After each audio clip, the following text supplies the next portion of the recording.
Hello again and welcome back, everybody, to another edition of the Rural Report. I am your Rural 2IC, and I know it's been a minute. I apologize, had some things come up, and, hey, we're here, right? That's all that matters. So, I do want to say really quick before we jump into this, at the very end, I will give you the details on the giveaway that will be this Wednesday for Workshop Wednesday. So stay tuned after that. Unless you do not like this information, then, hey, fast forward to it or at the end or whatever. But here recently, everybody's been putting out a lot of the videos, at least on the prepping channels, about complacency, prepper fatigue, things like that. And they've been doing a fantastic job. And, there's not really a whole lot more that I can add to it because the amount of information and things that they talk about is just on point 100% fact. What I want to talk about is something similar, yet just a little bit different, and instead of complacency, I want to talk about priority and excuses. And to give you a little bit of why I wanted to do this, when we all have kind of the notion, when we think about preparedness, you plan, right? And we all know the golden rule when it comes to planning is the best laid plan never comes to fruition. Okay. It just doesn't matter. It can come close, but usually it's one of those ones, especially if you're talking about military strategy. It's a perfect plan on paper until the bullets start flying and then, all chaos breaks loose. And so for me, mid last week, I had plans of what I wanted to do Friday, Saturday, Sunday, things like that on my weekend. A couple of things on my to do list, a couple of things that I was going to do, if I had the time and things like that. And of course, hey, the best laid plans, right? Initially, I had some different materials and some different things coming in that I was going to be doing some projects around the house, inside and outside, as well as getting a couple other things finished up and, some winterizing and things like that. And then, of course, work gets in the way. As well as the little one had a school function that I completely forgot about. Yeah, I know. Of all people, I forgot. And then on top of that, one of the neighbors had a car kind of breakdown sort of a thing. So, that gets added to the list because that's important.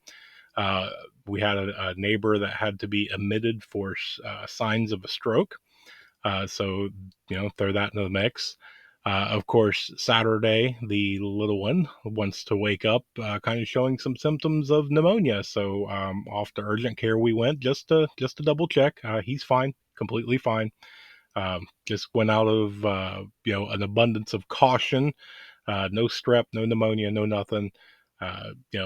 Everything seems to be good now that it's been a day or so, and everything seems to be working out just fine. So, uh, but as things keep going and going, and I can keep adding to the list of this and that and other things, and by the time that my weekend is pretty much come to a wrap here because I'm filming this Sunday night, um, yeah, there's not a whole lot on my original to-do list and things that I wanted to accomplish that I got done. And that brings me into what I want to talk about 4 minutes into this of where is your priorities when things go awry. So when we're talking about setting up plans and different things like that, you can have wonderful plans on paper. You can have the absolute greatest war strategy. You and your mag and you or your buddies or whatever, you sit down and you start war gaming everything, and you start putting things down on paper about, if this happens, plan A, if this happens, plan B, and this is how we do this. And you have gone over it time and time again, and you've redrawn the plans, and you've perfected it to the most, absolutely you possibly can. Okay, but what happens if a monkey wrench gets thrown into there? What happens if some unforeseen event comes up? Where is your priorities? Okay, where do they lie? What is more important? Your so-called mission or the health and safety of somebody you love and care about. And I get it. Okay, we're armchair quarterbacking this whole thing, and so we're just kind of spitballing and just doing kind of a thinking exercise, which is what we like to do a lot on this channel. But when it comes down to having a plan, yes, I am a full big proponent. Absolutely have a plan. Have a plan for your plan. Have a backup plan. Have a plan C, D, E. Have plans, okay? Because again, you never know what's going to happen, and to have one plan is not good. It's another one of those prepping golden rules, right? Two is one is none. If you have one plan and something happens, you have no plan. So multiple plans is great, but you have to have that kind of military standpoint of improvise, overcome, and adapt. And I think that a lot of people hear that and it's lost in kind of the uh, overuse of it. There's a lot of people that know it, they're very familiar with it, and it's just another catchphrase or something like that, instead of actually doing what it suggests.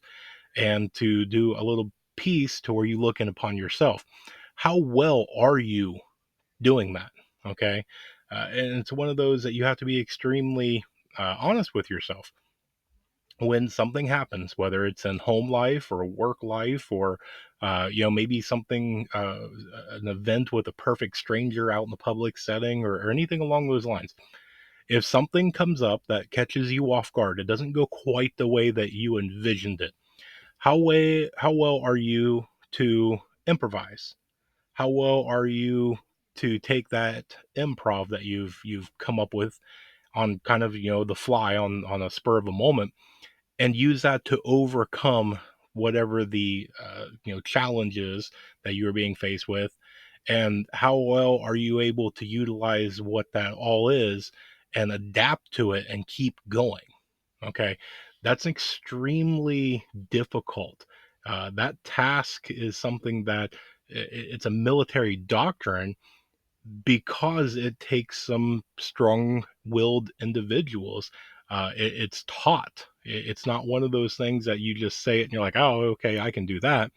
Uh, yes, there's a few people that, for the most part, some of that can kind of come natural, but not really for the most part. um, you have to be able to kind of put yourself in a stressful situation to see how you would react.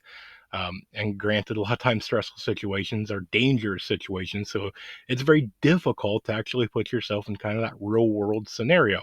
It's real easy to sit down and play a game of Risk, or whatever, and you're just playing a game or putting pen to paper in a very calm, casual setting and think things through. It's a lot different to be thrown into something that is kind of a real world scenario where things are going off, and your choice has a very big consequence. It could very much have a very heavy outcome, and to be able to think on the fly, to be able to not do that where you run away or you freeze up. How well is it that your brain will take in as much information as quickly as possible, process all that information, start utilizing what you have of the different things around you, and start solving the problem, and solving the same problem a couple of different times in a couple of different ways, so that way you can pick the best one and not just the first one that pops into your head. I get it, there's probably going to be one or two people that's going to be down in the comments saying, no, you got to trust your gut. And while I will agree with that to a certain extent, sometimes it's not always the case. And that's where this comes in. um, there's a lot of people that play chess or checkers or something like that. It's one of those that, to be able to see different moves ahead, it's a talent. Now I get it. It's not the same thing of a black or white plastic piece on a board. Is different than explosions and bullets and things like that. I get that. Okay. But it is getting your brain trained and wired to start thinking about it, because when you start going into today, we did all this stuff, so tomorrow we need to restock some rations, we need to gather some more water, and we need to do some stuff out into the field. Okay, great, you have a plan for tomorrow. The only thing is, though, is in the overnight, heavy rains came in, and there's some flooding. it damaged some different structures or whatnot. Um, the rain brought in, a cold front that you was not expecting, and now two or three people are sick or whatever. Do you still go on with your plan? Like, no, sorry, we have a plan. You're just going to have to deal with it. Or do you have to prioritize, hey, there's people I love and care about, and I need to make sure that they are okay? Where's my priorities and everything?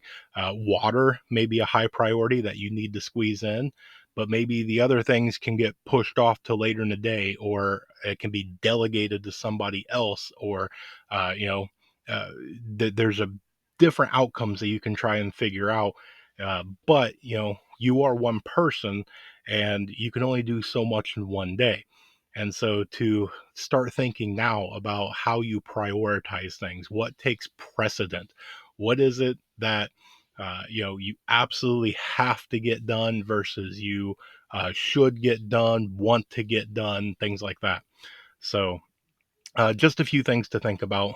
We can go into that in a lot more detail, but in the interest of trying to keep this video short, let's do a quick rundown of what we're going to do on the giveaway. So I'm going to move over because I'm going to put some pictures up. And so the very first thing I'm going to give away three prizes. I kicked it around, and this is what I've come up with. There's no first, second, or third, or grand prize, or anything like that. Um, but the first one is going to be uh, this right here, which is going to be a bracelet, and semi matches the one that I wear every single day, as well as a signed copy of my book. Okay, so those two things together will put up package number one.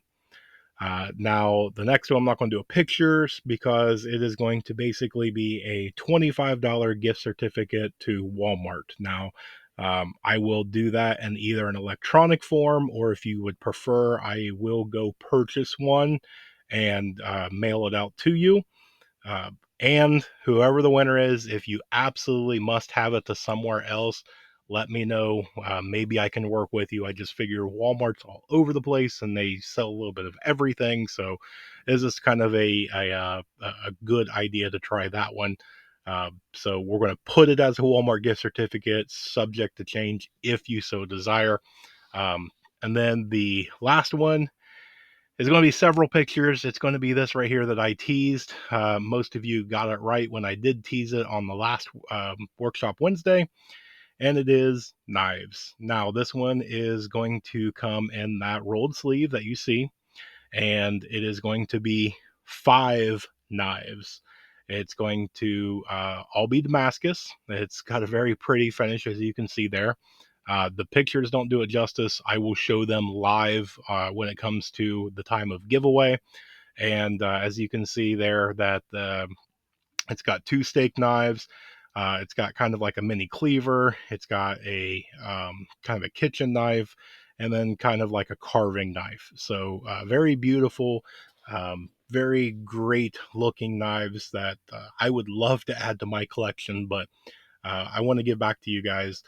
It is that kind of time of giving thanks, and for everybody that is subscribed and everybody that spends time with me on the live streams as well as watching videos like these, it's my time to give back. So, uh, you know, good luck to everybody. The rules on it, you must be in the live stream to win. We'll play the StreamYard giveaway game. So I will put hashtag and a word. We'll give it a minute or so. You'll type that hashtag and that word. And so that way it's fair for absolutely everybody. There's no trivia. There's no fastest, fingers, fastest internet, anything along those lines. It is basically show up and you have a really, really good chance to win. So that's all I've got for you guys today. So I appreciate you so much for sticking around until the very end. You rock. I appreciate you so much. I hope you guys have an amazing day. I hope you guys have a blessed day. Stay tuned because there is more information to come. And with that, say it with me now, remain united because we're all prepping in this together.